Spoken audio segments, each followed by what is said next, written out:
नमस्कार। मैं हूं रामानंद चौधरी और मैं इस चैनल पर ज्ञान, विज्ञान, आध्यात्म और कानून की बात करता हूं। आज मैं इस श्रृंखला को आगे बढ़ाते हुए मैं इंडियन एविडेंस एक्ट के बारे में बात करूंगा, जिसके लिए कि अब एक नया कानून आ गया है जिसका नाम है भारतीय साक्ष्य अधिनियम। हालांकि भारतीय साक्ष्य अधिनियम को अभी नोटिफाई नहीं किया गया है, लेकिन जल्द ही इसका नोटिफिकेशन होने वाला है। तो अब जो इंडियन एविडेंस एक्ट के जगह पर भारतीय साक्ष्य अधिनियम की ही कार्यान्वयन किया जाएगा। मूलतः विचार करने योग्य बात यह है कि एविडेंस एक्ट का काम क्या है। ये जो एविडेंस एक्ट हमारा है, इसका काम क्या है। जैसा कि आपको मालूम होगा कि कानून मूलतः दो भागों में बटे हुए हैं। एक होता है सब्सटेंटिव और दूसरा होता है प्रोसीजरल। बट ये जो एविडेंस एक्ट है, ये ना तो सब्सटेंटिव है और ना प्रोसीजरल है। ये क्या है? एक एडजेक्टिव है। अब इसका मतलब ये एडजेक्टिव का मतलब क्या है? एडजेक्टिव मतलब है कि एक ऐसा प्रोसीजर, एक ऐसा प्रक्रिया जो कि मुकदमे को निपटाने के लिए, जो हमारे कोर्ट के अंदर जो मुकदमे होते हैं उसको निपटाने के लिए जो एक सुनिश्चित प्रक्रिया का पालन किया जाता है। अगर कोई मुकदमा होगा तो उसका एक सुनिश्चित प्रक्रिया से गुजरेगा वो।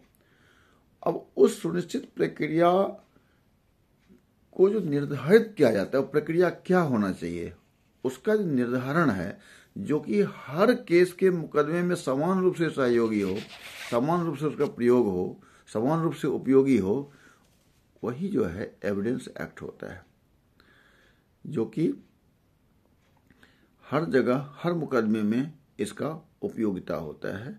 इसी के आधार पर काम होता है, एविडेंस होता है। अब जो नया एविडेंस एक्ट आया हुआ है, जिसको कि हम कहते हैं भारतीय साक्ष्य अधिनियम 2023, इस अधिनियम के अंतर्गत मूलतः क्या है कि पार्ट में इसको बांटा गया है, फिर इसको चैप्टर में बांटा गया है और फिर इसको सेक्शन में बांटा गया है। तो इसके अंदर टोटल 4 पार्ट है। जो भारतीय साक्ष्य अधिनियम है नए वाले, इसमें 4 पार्ट है और जो पहला पार्ट है उसके अंदर एक ही चैप्टर है, उसका नाम है प्रिलिमिनरी, जिसके अंदर की सेक्शन 1 और 2 दो ही सेक्शन है, जिसमें कि एक सेक्शन डील करता है short title application and commencement को और दूसरा सेक्शन डील करता है डेफिनेशंस को। इस डेफिनेशंस के अंदर आप अगर देखेंगे तो जो इम्पोर्टेंट चीज़ है, जो इम्पोर्टेंट शब्द हैं जिनको कि अक्सर इसके अंदर प्रयोग किया जाता है, उसको उसमें डिफाइन किया गया है। जैसे कि कोर्ट क्या है, कंक्लूसिव प्रूफ क्या है, डिसप्रूव्ड क्या होता है, डॉक्यूमेंट्स क्या होता है, एविडेंस क्या होता है, फैक्ट्स क्या होता है, फैक्ट्स इन इश्यूज क्या होता है, मे प्रिज्यूम क्या है, not proved, proved, relevant, shall presume, इन सब चीज़ों को इसके अंदर सेक्शन 2 के अंदर डिफाइन किया गया है। आपको ये चैप्टर 2 के अंदर सेक्शन 2 है, जिसके अंदर इन शब्दों को डिफाइन किया गया है। इसके बाद जो सेकंड पार्ट है, उस सेकंड पार्ट के अंदर उसमें चैप्टर 2 आता है। चैप्टर 2 के अंदर क्या है? रिलेवेंसी ऑफ फैक्ट्स को इसके अंदर डिस्कस किया गया है। इसके बाद चैप्टर पार्ट 3 में, जो पार्ट 3 है, उसके अंदर जो टॉपिक है वो है ओन प्रूफ का। और और इसमें चैप्टर थर्ड जो है, चैप्टर थर्ड है, चैप्टर फोर्थ है, चैप्टर फिफ्थ है, चैप्टर सिक्स्थ है। तो इसके अंदर ये 4 चैप्टर आया हुआ है और 4 चैप्टर में जो है थर्ड पार्ट में 4 चैप्टर है। उस 4 चैप्टर में जो चैप्टर थर्ड है वो डील करता है क्या, facts which need not to be proved. कौन से ऐसी फैक्ट्स है जिसको कि प्रूव करने की कोई जरूरत ही नहीं है। उसके बाद चैप्टर 4 है जिसके अंदर ऑफ ऑरल एविडेंस है, जिसके अंदर की सेक्शन 54 और 55 को डिस्कस किया गया है ऑफ ऑरल एविडेंस के अंदर। इसके बाद चैप्टर 5 में ऑफ डॉक्यूमेंट्री एविडेंस को डिस्कस किया गया है, जिसके अंदर की सेक्शन 56 से लेकर के 93 तक डिस्कस किया गया है। अब इसमें जो है डॉक्यूमेंट्री एविडेंस क्या होता है, इसके अंदर प्राइमरी एविडेंस क्या होता है, सेकेंडरी एविडेंस क्या होता है, ये इलेक्ट्रॉनिक रिकॉर्ड जो है कौन सा एडमिसेबल होता है। तो इन सब चीज़ों को इसके अंदर डिस्कस किया गया है चैप्टर 5 में डॉक्यूमेंट्री एविडेंस के अंदर। इसके बाद जो चैप्टर 6 है, चैप्टर 6 के अंदर डिस्कस किया गया है the exclusion of oral evidence by documentary evidence. इसके डिस्कस किया गया है चैप्टर 4 के अंदर और इसमें जो सेक्शन 94 से लेकर के 103 तक जो है सेक्शन इसके अंदर दिए गए हैं, जिसको कि डिस्कस किया गया है। इसका डिटेल में हम कभी जाएंगे, डिटेल में इसको एक एक सेक्शन को लेंगे हम।